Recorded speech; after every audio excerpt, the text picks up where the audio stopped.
Bonjour à tous, aujourd'hui j'ai rendez-vous aux Ateliers Berthier de l'Odéon avec Thomas Joly. Cette semaine il présente le radeau de la Méduse avec les élèves du TNS, le groupe 42, et j'ai quelques questions à lui poser. Voilà.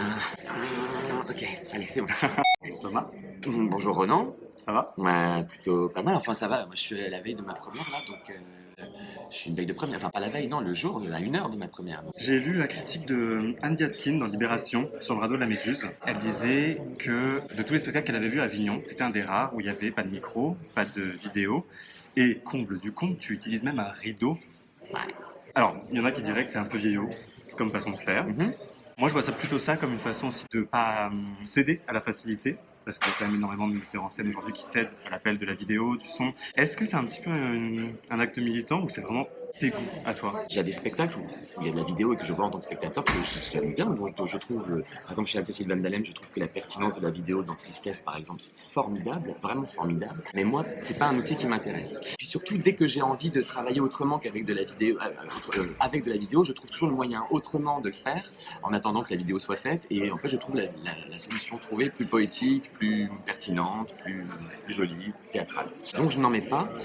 Pas par militantisme, mais parce que j'ai pas le goût de ça. Dans le spectacle, on parle de monstruosité, on parle de cruauté, on parle aussi d'endoctrinement. C'est des thèmes qu'on retrouve aussi dans Récise, dans Richard III, Dans le yoga ballot, dans Elio Gaballo, on les retrouve aussi un petit peu dans Fantasio, d'une façon un peu plus légère, il y a quand même la question du pouvoir. C'est très très loin d'Arlequin, Poli par l'amour. non. Parce que dans Harlequin, Poli par l'amour, la question du pouvoir et de l'abus du pouvoir, elle était déjà présente en fait en 2006, cette question-là. Mais pardon, je t'ai coupé dans ta question. Où voulais-tu en venir? Non, mais c'est-à-dire que tu avais quand même un univers un peu plus féerique. Est-ce que tu crois qu'il a fallu aussi un peu en passer par là, par ces sujets un peu plus sérieux, pour s'imposer dans le théâtre public? Non. Non? Ce serait une très triste nouvelle si le théâtre public avait besoin qu'on oublie la fantaisie, la légèreté, l'humour pour s'imposer. Quand tu as créé le spectacle, on était en pleine période où la presse ne parlait que des bateaux de migrants qui arrivaient en Europe. Mhm.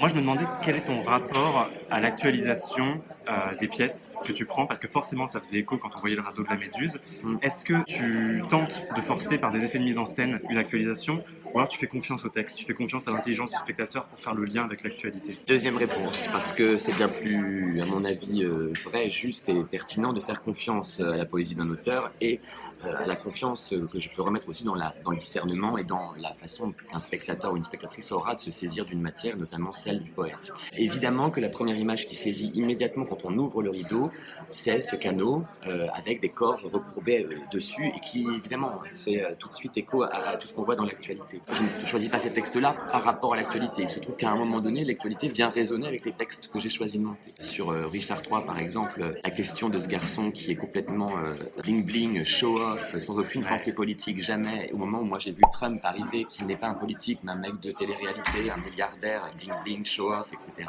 C'est étonnant qu'un an et demi avant l'élection de Trump, on ait posé ce Richard-là et que ce soit Trump d'un an et demi qui finalement devienne le président de la plus grande puissance. Tu l'as joué d'ailleurs pas longtemps après mondiale. l'élection.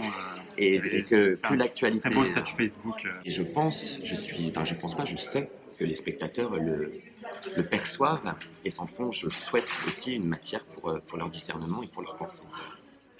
Merci Thomas, Merci Ronan. à bientôt. Ouais, à très vite.